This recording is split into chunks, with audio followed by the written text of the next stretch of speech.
Edition of the Patriots Beat podcast here on the CLNS Media Podcast Network and on Patriots Press Pass. I'm Evan Lazar, joined as always by Alex Barth. And Alex and I were out at Gillette Stadium this morning for Patriots OTAs, the second practice session that was open to the media. Not much to glean from what we saw out there today. Bill Belichick inviting everybody back from the holiday weekend for some walkthroughs, some conditioning. It reminded me of when I used to play in high school, Alex, and big night out the night before. The coach would say, "Hey guys, show up to practice tomorrow at 6 a.m. We're running sprints for an hour before school to get that partying, let's put it to you that way, out of the system." Right? It felt a little bit like that out there today. You're so cool, Evan. Like, oh my God, I'm so jealous. I'm not saying that I'm the one. You were like the guy in high school. That must have been awesome, man. That's just let's hear it. Let's hear it for high school Evan, everybody. Very far from the guy. I was the guy on the bench in high school. That's for sure. Definitely not the guy. My friends were more so the players that actually played and did things in high school, and I was more the kid that they'd come out over to and talk to when they were bored on the sideline when they weren't playing. But that was more me. Anyways, getting back to where we were going with that, Alex, not exactly the most intense practice, or I wouldn't say we can glean any real takeaways from what we saw out there today. But we, as you like to say, have to do a show. And there are a few things that I thought stood out to me that were interesting. But overall, what was your take on Tuesday? My take is there is no take. There wasn't much to say. Yeah, I'd agree. I mean, the only one, Evan, you're going to hate this, but if we want to do an actual football take and not just who was there and here who wasn't, you can run routes at half speed. You can kind of block, sort of just, loose hands, whatever. The one thing you can't do is throw a football half speed, right? If you're zipping it, you're zipping it. That's what it is. Bailey Zappe was zipping the ball around today. Your guy. Not that Mac and Brian Hoyer weren't, but we kind of know what those guys are at this point, right? Nobody really in New England had seen Bailey Zappe throw in person, at least none of the media until these last couple of practices. He was out there zipping it. And I'm not saying this to take a Bailey Zappe victory lap. I'll have plenty of chances to do those in the future. I'm saying that was, Bill Belichick this time of year when he gets asked, to evaluate players or evaluate the state of a position or the team or whatever. One of his catch-alls is, something along the lines of what we're doing now doesn't resemble football. Or later in the year, he'll, when we get into padded practice, he'll say, now what we're doing is starting to more resemble football. The closest thing that resembled football today on that practice field was the quarterbacks throwing. And two of the quarterbacks, I think we more or less know at this point what they are. So there you go. There's my takeaway. Bailey Zappe, kid's got a cannon. Okay, so just to build off of this for you for a second here, just take this question for what you will. What does that mean, right? Because he's not starting.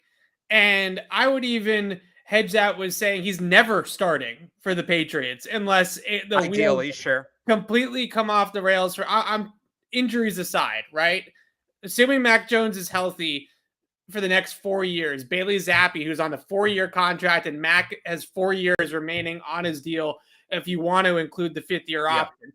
Assuming that the wheels don't completely come off Mac in the next 2 to 3 years, he is never going to start for the Patriots.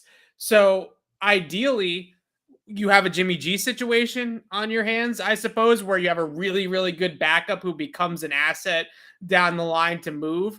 We saw, even for the greatest quarterback of all time, some of the friction there with Jimmy Garoppolo towards the end. And I'm not going full Seth Wickersham and saying that he was locking him out of TB12 or anything like that, but there was still some very palpable friction between those two guys, competition.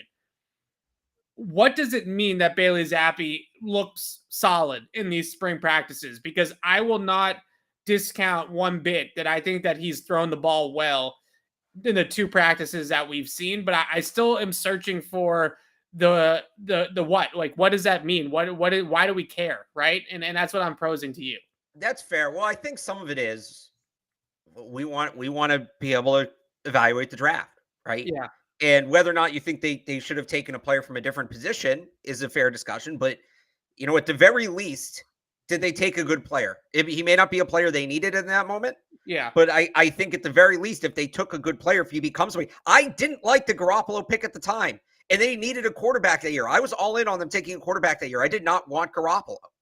And so you needed to see how he played out to evaluate that, right? I don't think it would ever get to the point between Mac and Zappe, if Zappe was good, where you get kind of that, however you want to describe it, negative relationship, something like Competitive that. tension. I think competitive tension is good. I think it's when it becomes personal.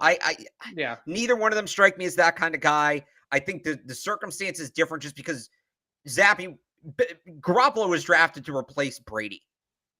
Max, 24? Like, that's not part of it. Mac even made a point of saying last week, and I thought this was very interesting. He said he is happy to mentor Zappe however he can. And I thought it was very, very interesting. He used the word mentor because that's the word that Ryan Tannehill used, right, when talking about Malik Willis and saying, it's not my job to mentor him. If Mac, who is, I don't want to say he's not the stature of Ryan Tannehill, but he's more embedded. He's more embedded in New England than Tannehill is in Tennessee, right? Yes. But if he's younger, he's not as decorated as an NFL quarterback at this point. I think he'll certainly get there and pass Tannehill, but he's not right now. It's been 1 year. He's never won a playoff game. If he can say he will mentor Zappe, who also, by the way, is very stylistically similar, which a lot of quarterbacks would see as a threat, that tells me that he kind of understands what's going on here. Now, to go back to your original question, what does it mean if Bailey Zappe is good? You kind of hit on it. Assuming Max stays healthy and he clicks and you're going to give him a second contract, although him being good, part of it is Mac might not stay healthy and you can keep your season alive. How many of these teams, a quarterback goes down, they have a promising playoff roster, but the quarterback goes down, it derails everything. Sure. So 2016, Jimmy G, Jacoby Brissett carry them to 3-1, right? 3 wins. And look, we know Mac isn't the biggest quarterback. He might not be the most durable. So that is part of the conversation. The other part of the conversation is, I think drafting a quarterback on day 3 or really outside of the top 50, it's like cryptocurrency. People who aren't deep in this don't understand what that is, and they don't want to bother with it, and they just see it as an automatic failure. By the way, I'm not a crypto guy at all, but the way they explain it to me, the joke, I'm trying to make the joke of basically, there's no actual defined value, but in theory, the value is going to increase. I think you draft Bailey Zappe in the 4th round with the idea that you can trade him for a 3rd round pick or better in 3 years. Yeah. Right. That's the value. It's an investment. And unless you really get into the nuts and bolts of the draft, like we do in team building, I understand why some people are confused by that. And that's why, again, not a crypto guy, but that's the way they all explain it to me. I don't think they're right, but then again, maybe they don't think I'm right about Bailey Zappe. But that's what it is. That's what it is if he looks good, then who knows? Maybe even in 2 years, maybe the hype builds enough and he has a couple good preseason games and a team loses a quarterback in camp. Maybe in 2 years, somebody calls and overpays for him. Right. That's the why with Bailey Zappe. He's an investment. Yeah, absolutely. I agree with you 100% on all of that. I think the other thing that's really unique to this situation that maybe doesn't hold true with every quarterback, and I think that with Mac, he's uniquely programmed in this way because he did come from Alabama, where everything is team and everything's about titles and everything is about pulling the rope together, is that Mac Jones has the confidence in himself, but also the wherewithal to understand that having a good backup quarterback to himself is only good for the football team. It's only good for the greater good. I think it's similarly along the lines to what you were saying of even if it's not a season-ending injury, even if it's a 3-week injury, even if it's a month-long injury, even if it's a 6-game injury, that if Bailey Zappe could come in down the line and keep the Patriots above water for that month, and then Mac comes back, and now you're still in the playoff hunt because Bailey Zappe went 3-1 or 2-2, and they didn't go 0-4 without Mac Jones when he was sitting out. It's really unique for a young quarterback to be as aware of 1 through 53 as Mac Jones is. Right. And that's something that I think it stands out to him, his maturity level in general, is that he understands that everybody's got a role on the team and that everybody's important to the team in one way or another. And you heard some similar things in the past from Damian Harris as well. So I think this is an Alabama thing. It is. Where Damian Harris understands that having Ramondre Stevenson on the team makes him better. Even though you could look at it and say that Ramondre Stevenson is his replacement at some point down the line, iron sharpens iron. Competition is good, but also depth is good. And I think that they recognize that they have more wins in their back pocket with Ramondre and with Zappe on the roster than if they didn't have those two guys on the roster. So it's an interesting situation. Obviously, neither one of us is saying that Bailey Zappe is going to make this a competition this summer and this is going to be a quarterback competition like we had last year with Cam and Mac, but it's still an interesting pick nonetheless. And I think that it'll be a very notable topic as we move forward to see how well he can do in training camp. We have seen between Stidham and Mac, we've seen some young quarterbacks recently in camp. So we know what the line is, right? Like we know what looks good, what doesn't look good, and those types of things with these younger quarterbacks. And we know how our eyes are calibrated to evaluate them a little bit better now because we've been through this a couple of times. So it'll be interesting to see what he looks like. I want to hit on the coaches here for a second. By the way, 10 minutes to open the show.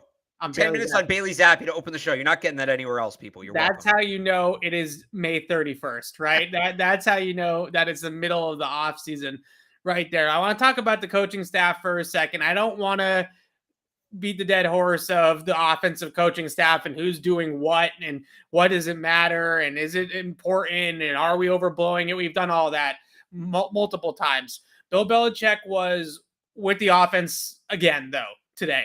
Almost full time with the offense, very, very involved, even during the beginning portion of practice when they were just doing positional drills.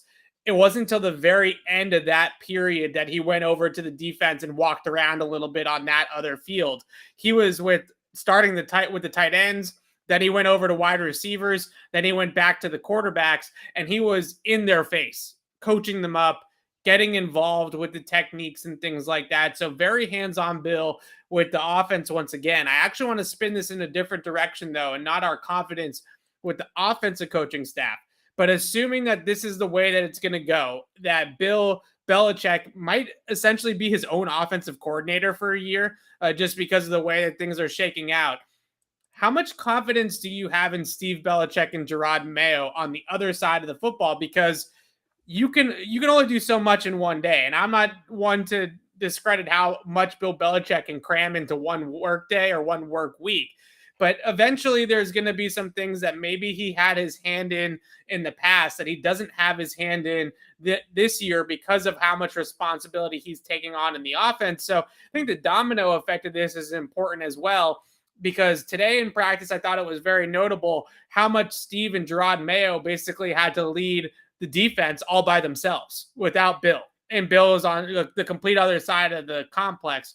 What is your confidence level in that brain trust, that battery right now on defense? Because this is year 4 now with Steve and Gerard being co-defensive coordinators, more or less, and Steve calling the plays since 2019. So we're at the point now where experience, they have some. They have some experience, and they should probably be pretty good at this by now. Yeah, so first off, I'm pretty confident in those guys. I'm a big fan of Gerard Mayo. That's not a secret. I've said he should be a head coach. I'm kind of surprised he's not a head coach at this point. I think if you don't think Bill's as involved on defense as he was in the past, I think you're being naive. I think he's just the kind of guy where him being more involved on offense doesn't mean he's going to be less involved on defense. And you heard... How is he going to do that, though? Like sleep less, eat during meetings. I don't know. Like we heard all the assistant coaches talk about it when we talked to him a few weeks ago. Bill has his hand in everything. I don't remember if it was Steve or Gerard who said that. I have no doubt that he has his hand in everything and will have his hand in everything. But at the end of the day, 24 hours a day is 24 hours a day. That's all you got, right? You can't make more hours in the day. Yeah. There's that saying, like, you and Beyonce both have 24 hours in the day, blah, right? blah, blah, whatever. But like, I don't want to be this cringe, but like, look at me. I'm covering the Celtics now. I'm like pseudo on that beat, and I'm still covering the Patriots. I'm still on the Wow, show, you got right? on me at the beginning of the show I for know. So that's why I felt wow. like I could, because you had a Wow. moment like that too. My point is, like, he may have just said, I got to really buckle down and grind this year. Yeah. That it may have been as simple as that. I, especially if things, and look, these are just this is 4 hours over the course of 2 practices, from how many hours they've been together so far, how many hours they'll be together in the future. It may be something where it's a teaching camp right now. That's what Bill likes to say. It's Yeah. a teaching camp. It's not an evaluation camp. He feels like his teaching skills are more needed on the offensive side of the ball. They have more veterans on that defensive side. They've got Devin McCourty over there. They've got, I think we can kind of include Juwan Bentley as one of these guys at the second level now as a leader. They got Lawrence Guy, Dietrich Wise up front, right? Bill may feel like I'm more needed on the offensive side of the ball at this portion. Like, let me ask you this. Would you be surprised? And let's say we got 4 more spring practices, right? Let's say they're all the same way. Bill's with the offense. Nothing changes in that regard. Would you be surprised if then we go out for camp in late July and Bill's all of a sudden with the defense primarily? I could see it. No.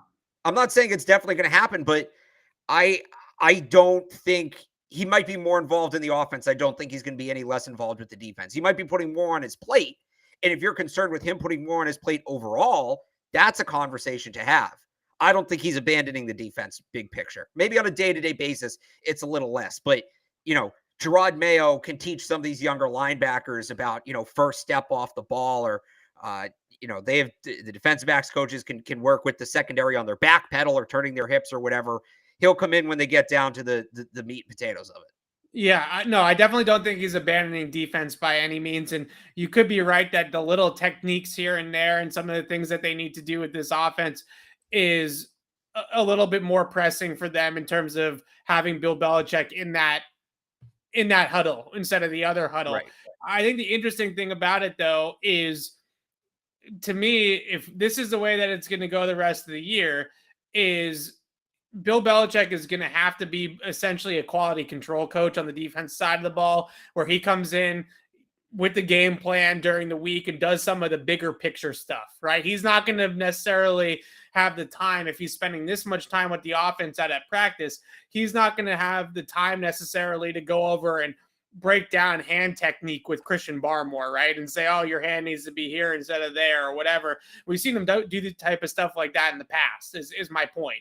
Is we've seen him get really down in the weeds and start to actually coach these guys up on little nuances all the time out at practice. If he doesn't have the time necessarily to do that, then I do think you have to put some trust in your lieutenants and look at Steve Belichick and Gerard Mayo and say, look, you guys are going into year 4, year 5 of basically running the show. You're not the defensive coordinator yet, but you might as well be the de facto co-DCs at this point. I have to trust you guys a little bit more this year, and they should be ready for that. They should be ready to take that on. Absolutely. It's time for both of them. And you mentioned Gerard Mayo's ability and his interviews that he's had for head coaching jobs in the past. What a great opportunity, because if the media coverage of this whole situation is that Bill Belichick is so hands-on with the offense, and if we see him on the sideline really huddling more with offense or even calling plays for the offense, as we heard some people float around at times this spring, then they're going to get a lot more credit as the assistant coaches, Gerard Mayo and Steve Belichick, if that defense plays well. So it's going to be interesting to see. I just think that a lot is made out of how much do we trust Joe Judge? How much do we trust Matt Patricia? But I think we also need to talk about how this is going to impact the other side of the ball and the potential that Steve Belichick and Gerard Mayo are going to have even more on their plate than what they've had in the past. And quite frankly, I think they're ready for it. I do. But we'll see what ends up happening there. A couple of attendance notes here. Ronnie Perkins was back at practice today. That was good to see. Adrian Phillips, Lawrence Guy, they were back at practice as well. Nick Folk was there kicking some field goals. Not much to glean in terms of competitive reps from Tuesday's practice. But the two guys that I think stood out in that defense as well to keep it on that side of the ball, Alex, Josh Uche, before practice, Bill Belichick agreeing with Steve Belichick that he's a huge part of their defense. And then obviously seeing Ronnie Perkins back in the spring as well, playing some outside linebacker and doing what you would expect him to do on the end of the line in a 2-point stance. But what did you make of Bill Belichick's comments this morning about Josh Uche? It seems like between Uche and I would say Cam McGrone, those two guys have gotten the most verbal bouquets from the coaching staff to say these guys are going to be good players for us and take some of that responsibility from Hightower and Collins and Van Noy. Yeah, I'm not going to read into that. I'm just not. It's real easy for Bill to say that. Until we see it on the field, he's hyped up guy. He was specifically asked about Josh Uche. It's one thing if, hey, Bill, what do you think of linebacker group? And then he, brings up Josh Uche's name on his own. Oh, Josh Uche is a big part of what we do. Every player is a big part of what they do. So I know it's a wet blanket answer. I'm being you. I'm hating fun. I'm not going to. So Bill knows he's still on the roster. That's the takeaway. Like when we get to camp and they're actually in, first team, second team, third team, and he's in full pads flying off the edge. I'm not saying he can't be either. Like I like Josh Uche as a player. I think he should be a big part of what they do this year. I don't feel any different before or after Bill Belichick saying that though. I have a trouble buying in any Uche stock at this point because this dates all the way back to his days at Michigan, where spring practices, beginning of camp, this guy looks like he's going to be an absolute stud. And you hear so much buzz about Josh Uche and he's coming on and his explosiveness and his speed off the edge and his playmaking ability near the line of scrimmage, which all flash all the time consistently when he is out there. We see it. We've seen it before. And yet by the end of the season, you look at Josh Uche and he's been on the field for 20% of the snaps and he's basically done nothing for 2 months, right? Like that's just the book on Uche going all the way back to college. So until we actually see something from Josh Uche consistently, where he's a consistent, constant contributor to the defense for an entire season, I have a really tough time getting too hyped about anything that happens with Josh Uche in the spring because we've seen this movie before. We've been down this road before with Josh Uche. And well, not just with him, with this team, with that position, Chase Winovich, Anthony Jennings, right? It's the day two edge guy. Yeah. Yep. That's absolutely true. And I think that, in the chat talking about how he's too small to play early down 3-4 outside linebacker. I do think that there is a plan in place or hope in place that Uche can maybe develop off the ball and play some inside linebacker on first down and then move on to the line of scrimmage once we get into pass rushing situations. But like Belichick said today, comparing him to Dante Hightower is, let's not go there, right? It's a little bit early and a little bit, I don't know, just getting too hyped up about Josh Uche to be saying, oh, he's going to have this role where he's going to play on, he's going to play off the line, he's going to play 80% of the defensive snaps because they're going to move him around. Let's wait and see. Let's let him put it all together before we get that excited about it. Let's move back over to the offense. I want to talk about wide receivers because I think that this is another topic that people love to talk about, first of all, and love to listen to us talk about. But I find this really fascinating what the Patriots are going to do at the wide receiver position because we've seen a clear line of demarcation in these first two practices. The first top four guys, Parker, Bourne, Myers, Aguilar, the team is treating that foursome as a different core, right? Like they're in a different group. And then it seems like in so many drills, we see those four, and then we see everybody else. And when I mean everybody else, I include Tyquan Thornton, Trey Nixon, Malcolm Perry, all those guys are in that everybody else category. And then there's that foursome. But the one guy I wanted to highlight out of that group, and we've talked about this off the air a lot, Alex, is Nelson Aguilar, who right now, maybe they're just giving the reps to Devontae Parker because he's new to the offense and he's learning, and this is the time that they need to give him those reps. But he is getting out-repped pretty significantly with the other starters by Devontae Parker. And when you look at Aguilar's cap hit, $14.9 million, you look at the fact that they do need to make some cap space or create some cap space to operate the rest of the season. They can save $9 million by trading him. They can save $4 million against the cap by releasing him. They do have dead money, but they do create some cap space by cutting him in the short term. that's another interesting thing, right? If you could just walk away from Nelson Aguilar and save $4 million, but I think the thing that needs to happen in order to make Aguilar expendable is obviously Tyquan Thornton, who we talked to today, and having him pop in camp and giving you that backup to Devontae Parker. But with this wide receiver group, how do you see it shaking out right now? And what's your view on it? Because it does seem like that top three of Parker, Bourne, and Myers, they're hoping they're going to get a lot of snaps out of those guys this year, which could make a guy like Aguilar the odd man out here. I guess I still think they're going to keep all of them. I still think on one hand, they want the rotation. On the other hand, they want depth at that position, because you lose somebody from that group. And then what are you doing?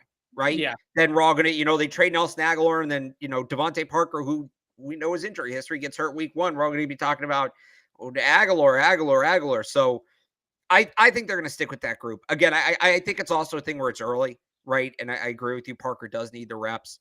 I still think you need 4 good receivers to get through a season. And they have those 4. Like N'Keal Harry's out of this, right? Yeah. I think Christian Wilkerson, as high as I was on him last year, like maybe he makes a team as a special teams guy. I don't think he's really a major factor at wide receiver. Trey Nixon would have been cool, but we'll see what he does in camp. But it feels like he's got a long way to go. Yeah, I think they stick with those 4 guys, unless, again, like you said, Thornton starts really coming on strong here. And then it kind of becomes what happened last year with Sony Michel and Ramondre Stevenson, where Ramondre had such a good camp. They had to get him on the field. It made Sony Michel expendable. They moved him on the last year of his deal. Like, to me, that's what has to happen for them to move on from Aguilar's. Thornton has to have that kind of summer.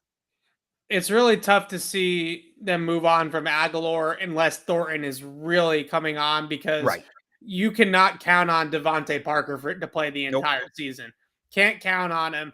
And I think the worst part of the Devontae Parker experience, speaking to some people down in Miami, reporters, especially down in Miami, is he always comes out of the gate hot. He always starts the season really strong. And the only year, of course, as we all remember, 2019 is the only year where he actually ended on a high note as well, with that game against Stephon Gilmore in the season finale. But for the most part with Devontae Parker, he's great in September. He's a great September player. And then a hamstring or an ankle or something, usually the hamstring, pops up on the injury report, and then he's inconsistent throughout the rest of the year. They need to have a reliable backup plan for Devontae Parker. And if Tyquan Thornton's not ready, then Nelson Aguilar is going to be that guy. But there's been a lot of reps this spring that we have seen where the first group is that Bourne, Myers, Parker group, and then Aguilar comes in with the second group, right? And so it'd be interesting to see, in terms of money, that's not a very good investment for your 4th wide receiver, right? Paying your 4th wide receiver $14.9 million against the cap is not very good roster management at that position. So if they feel like Tyquan Thornton can do it, and they feel like maybe Trey Nixon or Christian Wilkerson or Malcolm Perry can be the 5th guy, then maybe that opens that door. We've talked a little bit about Isaiah Wynn potentially getting moved due to the cap and due to his no-show so far in the spring. Aguilar is obviously out there. He's doing all the right things. But I think that if we're going to talk about Wynn potentially being a cap casualty / no long-term future with the team, Aguilar somewhat fits in that category as well. Are you still there with Wynn before we move on to the next wide receiver here I want to bring up? Or has your opinion changed on Isaiah Wynn's situation at all? Because he wasn't out there again today. What was it? I don't remember. What was my opinion last time? I don't remember either. So what is your opinion? Well, because I wanted to draft a tackle and then trade him during the draft, and that obviously didn't happen. If they're going to play Trent on the left side, and they either feel confident enough to move Onwenu to right or play Huron on the right side, then I'm all for it. Then I'm all for it. If they are just trading him to trade him and you create a mess up front, it's not worth it at all. Because I still think he's a starting caliber tackle. He's not a star, but I think he's starting caliber when he's on the field. The injury issues are part of it too. If they feel good with Brown and Huron as their tackles, and they feel like they can, there's not going to be that much of a difference or any difference, then I'm all for it. If Justin Huron's not ready, or Trent Brown can't play the left side anymore, or whatever it is, and they're going to have to, rig it weird, and you're getting Stuber involved or William Sherman or whatever, then no, then you don't force it. It's not worth it. Yeah, I'm with you on that one. I think that sums that up. One more wide receiver I wanted to talk about was Tyquan Thornton because we did talk to him today. I thought his best quote, looking back on what he said at the press conference today, was when he said, "This is his body type, right? He's not going to be a 225-pound receiver. He's been skinny his entire life, or thin, I think is the word that he used, that his entire life, and he is what he is for the most part." Now he told me that he wants to get stronger, not bigger, right? He doesn't want to bulk up. He wants to get stronger. Standing 6 feet apart from him today, though, while he was talking at the podium, this is a very slender dude. Like, this guy is definitely small. Now, I think the pushback that we get all the time in the comments and things like that when we talk about Tyquan Thornton, his size is, well, what about Devontae Smith? What about Jamison Williams, right? And my rebuttal to that is, well, first of all, Devontae Smith had a Heisman Trophy winning season in 2019 that might have been the best college football season ever for a wide receiver. So Michael Crabtree, but continue. It's in the top 3, right? It's top 3 or top 5 best college football. It's the best outside of Oklahoma State. Sure. Dez was really good too. Yeah, he was. Or sorry, Texas Tech. Wait. Outside of the Big 12, continue. Yeah, because Calvin Johnson had a few monster seasons there. He did, which was weird because that was a triple option offense. I never got that. Yeah. I wasn't watching college football time. Anyway. Can we call it top 5? Let's call it top 5. We can.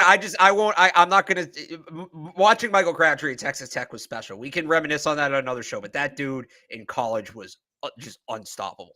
Yeah. Aside from the production, let's also not forget that in the draft, in his rookie season and coming into the NFL, everybody had concerns about Devontae Smith's size. Right. Everybody. That was like the big knock on him. He didn't want to run. He didn't want to test because people kind of thought he might not break 4.5 at his size, and that was going to be a real red flag for teams.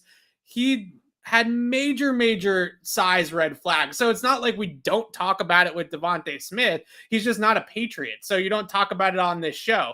But everybody has concerns about his frame. No, I'll say I had people actually ask me on DMs, why didn't we, as in like Boston media, why didn't Boston media talk about Devontae Smith leading up to the draft the same way we're talking about Tyquan Thornton?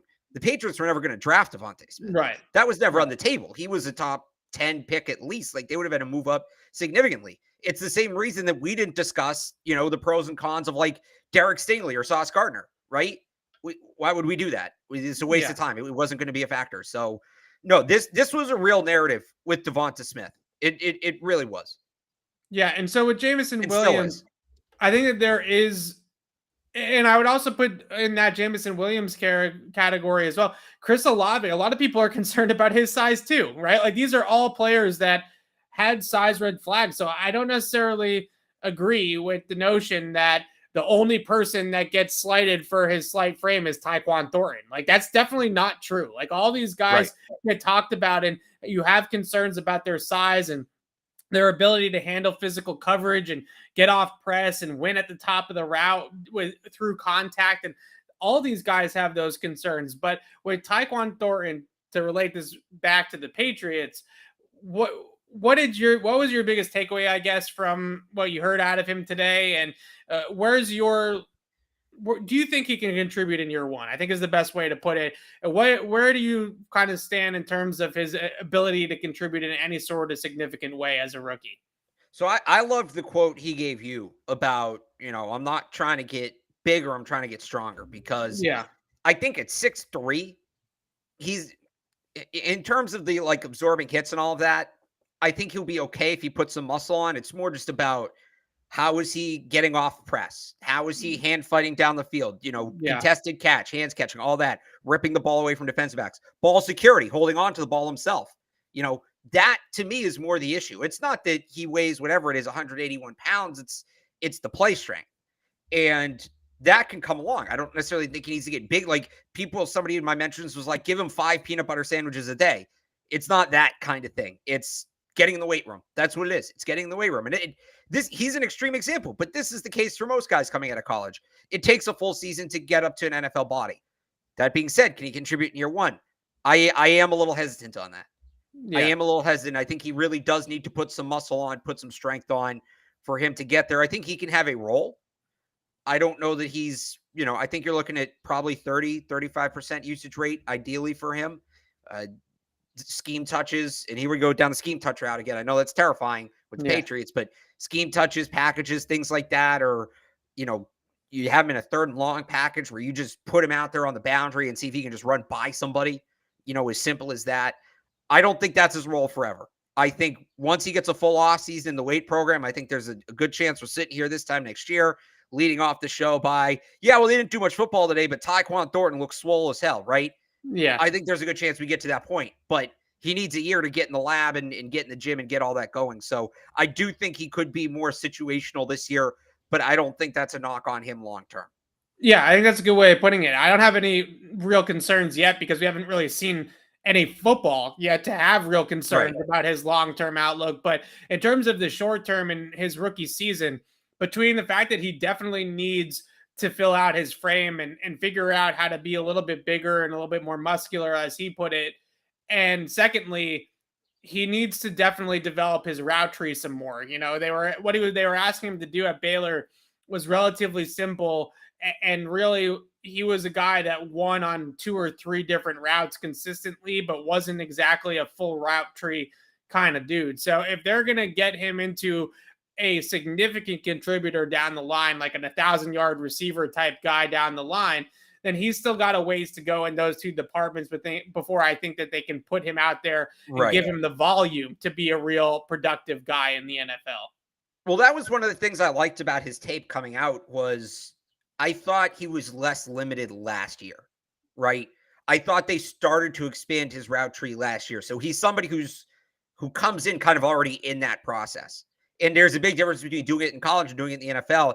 But when he was at Baylor, the first couple of years there, it was either go or go, stop, go, or out. That was pretty much his whole route tree.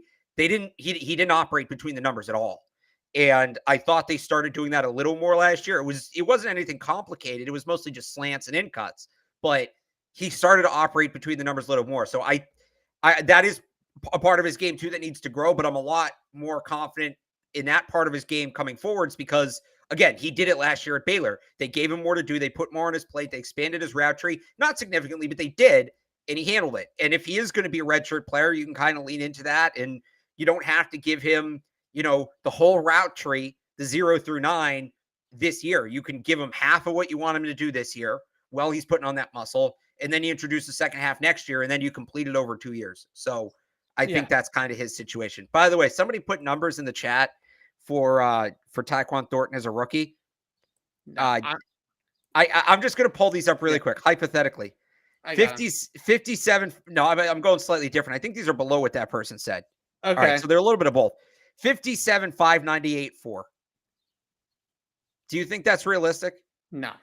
I don't think the 36, 645 and 4 is realistic either. I don't know where I can't see the other comment. Maybe you can pull it up. No. These are different numbers. Let me ask you this: in 2 years, 57, 598, 4, and he's probably going to have a higher yards per reception given the way he plays the game. But let's say he hits one of those benchmarks, 57 or 598. You think he hits one of those benchmarks in the next 2 years?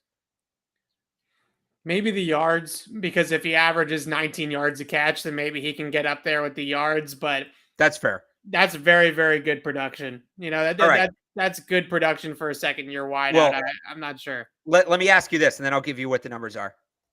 12, 105, 2. Is that realistic? I think that's underselling him a little bit. I think he'll go over that. 33, 309, 2. I think the problem I'm having is with the catches, right? 33 catches is a decent amount. That's a third wide receiver workload. Maybe it's like a third or /4th, right? Like it's kind of like a guy that plays a little bit too much in my mind. 30 balls is not anything to sniff at for like a depth wide receiver. That's a pretty good amount of catches. Okay, so the numbers I just gave you, 57, 598, 4. That's N'Keal Harry's career numbers. Oh boy. 12, 105, 2 is him as a rookie. 33, 309, 2 is his only full season. So maybe he can match that full season if he plays.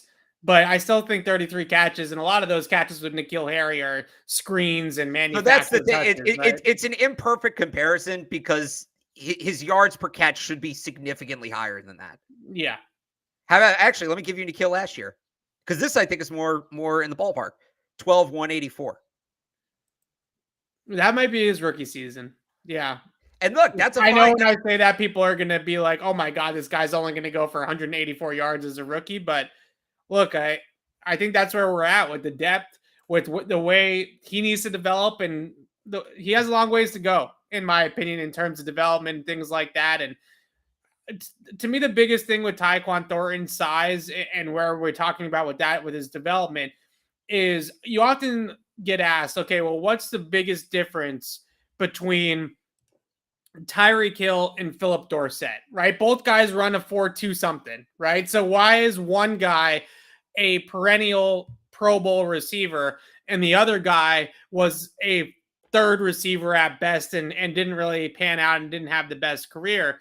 It's the ability to not get run off the route down the field, right? It's to be able to kind of handle contact, finish through contact, and really be a physical player, even if you're not like physical in the sense of Devontae Parker and N'Keal Harry. It's about being able to run through contact and then get up the field and allow your strides and your speed to take over, because jams, contact in the first 5 yards, that stuff doesn't slow you down. That doesn't anchor you from going up the field. That's the biggest difference between Hill is a physical presence. Like, he can get off the line. He can get into you. He can handle physicality down the field. He can fight off physicality down the field. And that allows him to run away from people. Guys like Philip Dorsett or, other players like that have had great speed but have struggled in the NFL. The main reason why they struggle is because of physicality. And I think with Tyquan, that's the concern, is not necessarily about his long-term outlook in that respect, but as a rookie, keeping it there, is he going to be able to run through people? Is he going to be able to finish through contact? Is he going to be able to use his speed to the best of his ability without being inhibited by the speed bumps in front of him? And I don't know if he's going to get there right away as a rookie. I think that might be a developmental thing that we'll see in years 2, 3, 4. Could he be a guy that stretches the field right away? Yeah, I think he can stretch the field right away, but I don't know if he's going to necessarily be somebody that's going to have a high volume of catches until he develops his frame a little bit more. Sure. Again, the only reason I brought the N'Keal Harry numbers up is because they're going to get brought up one way or the other. They're going to get brought up. So I just little blind taste test there. All right. So on Thursday's show, Alex and I are going to do a Q&A. I saw a lot of questions or situations posed and stuff like that in the chat today. So come back on Thursday afternoon and we'll answer all of your questions. I don't want to get too bogged down in the minutia of some of these more schematic questions. So if you have them, come back on Thursday. We'll talk about them then. We're going to keep this one relatively tight to the hour. So now's the time of I think our favorite time of the show this time of year, right? We get to get in to the Boston Sports Minute and talk about the Boston Celtics, Alex. Bill got like 4 Celtics questions at his presser today before he got a Patriots question. He did. So y'all want us to stop asking about the assistant coaches. We stopped asking him about the Patriots in football altogether. We crossed sports today at Bill Belichick's press conference at Felger and Masnodo. The Boston Celtics in the NBA Finals. Let's start a little bit with Game 7 because we haven't been on since Game 7 happened, and we can kind of reminisce about that game, and then we can get into the matchup and if we like it or hate it against the Warriors. But Game 7 certainly felt like getting a monkey off the back, right? They finally got over the hump. They almost threw it away at the end. Certainly, they almost collapsed at the end, but they were able to just get enough out of that last 2 minutes to be able to hold off Miami.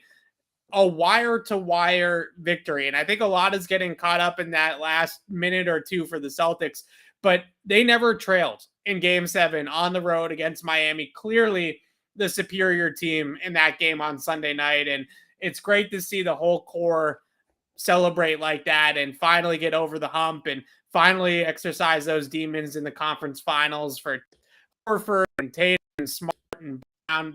Group, they deserve to get here, and I feel a little bit bad that Ime Udoka is not getting his credit or his kudos right now. I feel like he deserves a little bit more love in this run as well. But what were your thoughts on Game 7 and the Celtics making the finals to begin with? Yeah, I mean, wow. It's funny. You know what this team's legacy is going to be? It's going to be every time a team starts, whether it's locally or in the NBA or whatever, like every time a team starts off poorly, well, remember the 22 Celtics. Even if they don't win the title, I think just getting to the finals, like, remember the 22 Celtics. They were the 11th seed in January, and they were power ranked like 25th or something like that or whatever, right? And then, look what they did. And it's not going to happen. It's not. I know the Nationals did it a couple of years ago. I think it was 2019 when they won it. They were well under 500 around this time of the year, but it's one of the more improbable title runs I can remember seeing. I think it's cool because in an era where the NBA is very much just copy and paste, one mold of team building had success and everybody followed it. I think the Celtics very much went against the grain, and not entirely by choice. They wanted to do the superstar thing. Kyrie Irving was here. Danny Ainge wanted Anthony Davis here. They wanted to go that route. They ultimately couldn't, but you have a team that was built through the draft. You have a team that's predicated on defense. You have a team where, when they're healthy, one of their best players is a center. You don't see that in the NBA anymore. You just don't. So I'm a big fan of, not just that I'm like a Celtics fan and they've gotten to this point, but as somebody who appreciates the team building elements of sports and old school NBA basketball, and they're not truly old school, the Celtics, but they're not as new agey as some of these other teams, right? I love it for the NBA that the Celtics got this far and they're going to be in the finals. And just to touch on the last thing you said there, Ime Udoka, for some reason, Brad Stevens is getting credit for this, like as a coach. Yeah. Credit him as the GM Danny all you Ainge want. is getting more credit for this than Ime Udoka. No, get. And people are bringing up Dan Duquette and people are bringing up Bill Parcells. Right. Yeah. Okay. He drafted Tatum, Brown, and Smart, which a lot of people, if you don't like Marcus Smart, you don't get to give Danny Ainge credit. You don't. That's just the reality of it because you wanted him traded and Danny Ainge didn't trade him. Give Brad credit as a GM. I think the Derek White trade was a huge turning point. I think even though he's not a bad player, I just think in terms of fit, getting Dennis Schroeder off the roster was a big turning point. You look at what that did for their second unit. You look at how that tightened up the rotation. I think that was a big move. But Ime Udoka is a top 3 reason the Celtics are in the NBA Finals right now. And that's his ability to motivate them and to have them bounce back and continue to be mentally tough through some of the adversity that they've hit it's impressive, right? And that's what Brad couldn't do. Yeah. That's what Brad couldn't do. And by the way, too, even beyond that, they've had to reinvent themselves multiple times, not just during the regular season, but in the playoffs. Yeah. Right? The team we're watching now is not the same team that beat the Nets. They look different strategically. They've changed things. He's handled all that. In a league where a lot of people say coaching is the least impactful in the NBA of any of the 4 major leagues. And I think there's some truth to that. I think in baseball, you can make an argument, especially now with the freaking nerds. Like Kevin Cash doesn't even run the race. He's a figurehead. But in a league where people tend to diminish the impact of coaching, Ime Udoka is leaving his stamp on this team and on this season. So a ton of credit to Ime Udoka. Yeah, it's funny because you look at the other bench now with the Warriors, and although Mark Jackson never went into the front office and didn't run the Warriors from that perspective, it does have a little bit of a Mark Jackson, Steve Kerr thing, right? Doug Collins, Phil Jackson with the Bulls back in the day. Like sometimes you just need a different voice in that locker room to get what you need out of the guys. And Ime Udoka has just done that 110%. And the Celtics have had so many reasons, and I got so much crap on Sunday night for my tweet back in January where I said that we should stop defending the Celtics because of how bad they were playing. And the Celtics, starting then, had every reason from that point on to let go of the rope, right? Like, and not just let go of the rope for the season, but also unravel as a core and come apart as a core from Smart, Brown, and Tatum in particular. That was a crossroads, right? January 6th against New York when they blow the 25-point lead and lose on the buzzer beater. That easily could have gone the other way where that group decides to come apart and says, we're not meant to play together. And somebody's requesting to trade or somebody gets moved at the deadline. Like that definitely could have gone that direction. And I really think that it was Ime Udoka who deserves the most credit for keeping that group together. Then you get into the Bucks series and down 3-2, game 6 on the road. You go in 2 in a row. You have game 7 on the road against Miami after losing a chance to go to the finals at home in game 6. So many bumps along the way, and this group has just continued to mow through them. Again, I know we're not supposed to cross sports, but you mentioned the Nationals. That team was a little bit similar. Yeah. I think the team that this comparison that you need to go with, I'm sure you know where I'm going with this, Alex. The 2001 Patriots. Yeah, there's some of that there. Comp for this Celtics team. 2001 Patriots, I just pulled it up so I get this right. They're 1-3 in the first month of the season. Yeah. They're 5-5 in week 10 after they lose to the Rams, who they obviously end up beating in the Super Bowl. So they're 5-5 on Thanksgiving. They beat New Orleans on Thanksgiving or on the Sunday of Thanksgiving week. And that point on, they did not lose another game. And they went all the way to the Super Bowl and won the Super Bowl. You put also into that category that the Warriors are kind of like the Rams, right? Like the Warriors are that running the greatest show on hardwood. Yeah, the greatest show on hardwood. They've won it before, just like the Rams have won it the year before. They have a lot of parallels there as well, and it's interesting as a Patriots centric show here to make that comparison. Now, there's not a great Brady in this category. I guess Jason Tatum is the star, so he's kind of the Brady, but he's been in the league for a couple of years now, so it's not. So to make this comparison, you have to look at it through a different lens. I think we a lot of the times look at, and this goes to a bigger thing I have about the 2001 Patriots, by the way, but looking for an excuse to bring this up on the show. There you go. We look at the 2001 Patriots as the genesis, as the beginning. In a lot of ways they are. And even when we go further back, we talk about 2000 as a building block. Yeah. If you want to make this comparison, you have to look at 2001 not as the beginning of that run, but as the fulfillment of a run. And then 3 and 4, you kind of have to put 3 and 4 out, right? Because we don't know that the Celtics are going to win 3 and 4 years. We don't know if they're going to win 1. But when you look at that 2001 team, and you mentioned Brady, right? And everybody hooks that on Brady, and Antoine Smith was a big part of that team, and they rebuilt the offensive line.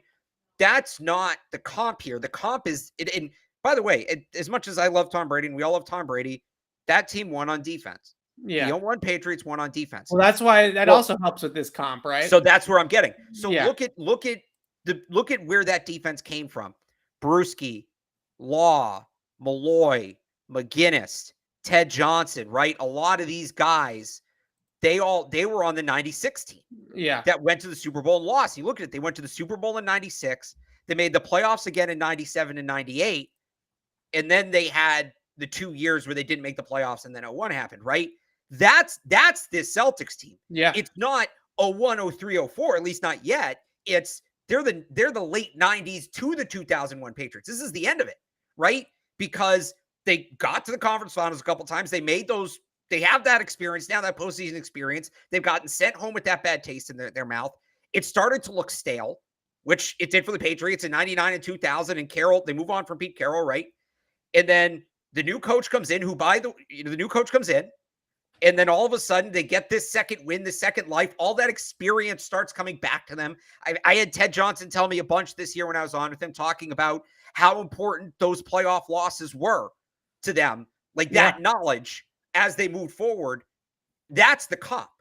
That's where the comp comes in. You got to go back to the 96 Patriots, and those are basically the Bridgie Celtics. The 96 Patriots are the Bridgie Celtics. And that's where you make the comp to 01. It's not a Brady thing. It's not that. 01 was really the fulfillment of that core. That's what it would have been if the run ended there. If they win that one, and that's that. That's the fulfillment of that core. That's what that storyline is. It got overshadowed because of what happened next. And nobody should expect the Celtics to win 3 out of 4 the next 4, because that's not a fair expectation of any team under any circumstance. That run was so improbable what the Patriots did. But that's the comparison there. You got to go back to 96. I love it. I think that whole thing really is exactly what it is. You know, you have the loss in Game 7 against Cleveland, and then the loss to Miami in the bubble in the Eastern Conference Finals. That's just like those Patriots teams from 96 to 98, right? Those were the learning experiences, and now they're over the hump. I really love that comparison. And let's wrap it up on the Warriors and a little finals preview here. We'll talk a little bit about it on Thursday as well on our Thursday show. But I think the one thing that I actually do like for the Celtics, other than the schematics and the way that they match up, which I think is favorable pretty well in terms of their length and their athleticism and their ability to switch everything and put Marcus Smart on Steph Curry and all those types of things. I think the schematics and the X's and O's, the Celtics have a path here to beat the Warriors. The other thing that I love is that this nationally is about the Warriors. Like, this is not the Celtics we are kind of in this local Boston bubble that all we hear about is the Celtics, but you turn on ESPN right now or FS1, it's about Steph Curry's legacy, the Warriors. Do they need Kevin Durant to win titles? Like, all that type of stuff. So in my mind, as much as this is a culmination of a lot of things that have come to fruition and all the stuff like that, I actually think that the pressure is squarely on Golden State to be able to win a title without KD, because they did win the original title without KD, but to win it again without Kevin Durant, kind of cement their legacy of we could have won multiple without KD. Steph Curry doesn't have a Finals MVP. I think that that's a factor in this as well. And again, you turn on all the national reports this is a Curry legacy series, right? This is a Warriors legacy series. Absolutely nothing about it is saying, oh, the Celtics really need this one. Like, if they don't win the title, then that's, their legacy is tainted. No one's saying that about Jason Tatum and Jaylen Brown yet. So here's my preview for it. And a lot of people aren't going to like this, Evan. You're going to hate this, but this is the reality of this series. Marcus Smart is the X factor. Yeah. Marcus Smart is the fulcrum point of this series. Steph Curry career. You know what his career field goal percentage is? In the regular season, I don't have regular season playoffs combined, but in the regular season, you know what his career field goal percentage is? 52. 47%. It's still very good, especially for a guy who shoots as many threes he does. Yeah. 47%. You know his career field goal percentage is when he's guarded by Marcus Smart? 37. 29%. Oh my goodness. He goes from nearly 50 to from nearly half to less than a third. That's the series. Because the Celtics strategy, by the way, if we want to make another comparison to the Patriots here in cross sports, Ime Udoka's co-opted one of Belichick's tried and true traditions. Take away what the other team does best, force them to beat you with secondary options. They did it against Brooklyn. They lived in Kevin Durant's jersey. They doubled him. They beat the crap out of him. They forced him to the line. And they said, you can beat us, right? With even Kyrie Irving, they included. You can beat us with Kyrie Irving. You can beat us with Bruce Brown. You can beat us with whoever. You're not going to beat us with Kevin Durant. Milwaukee's a little different because Giannis is a different kind of player. But then they went back to it against the Heat. You can beat us with Gabe Vincent. You can beat us with Max Strus. You can beat us with Victor Oladipo, who, by the way, should have played more in that series. I'm surprised Miami didn't do that. Yeah. That's going to be the game plan here, is take away Steph Curry, and you can beat us with whatever's left of Klay Thompson, who, by the way, has not been the same player since returning from that injury. You can beat us with Klay Thompson. You can beat us with Andrew Wiggins. You can beat us with Gary Payton Jr. if he's back, right? You're not going to beat us with Steph Curry. That's going to be the game plan. If they want to do that, Marcus Smart needs to be on his game. If he's healthy, I think he's up to it. If Marcus Smart is healthy, the Celtics have a real shot here. If Marcus Smart is banged up, if he's slow, if he has trouble moving, it could get a little ugly. Yeah, so we've heard Ty Lue in the past, who was obviously the coach of the Cavs when they won that title with LeBron against the Warriors, when they lost to the KD Warriors as well. And Ty Lue was talking about how he sent more attention or doubled or hedged a little bit more, blitzed a little bit more against Steph Curry than he did against Kevin Durant. And in that series, Kevin Durant ended up winning Finals MVP because he had a lot of single coverage, right? He had one-on-one to play all day long.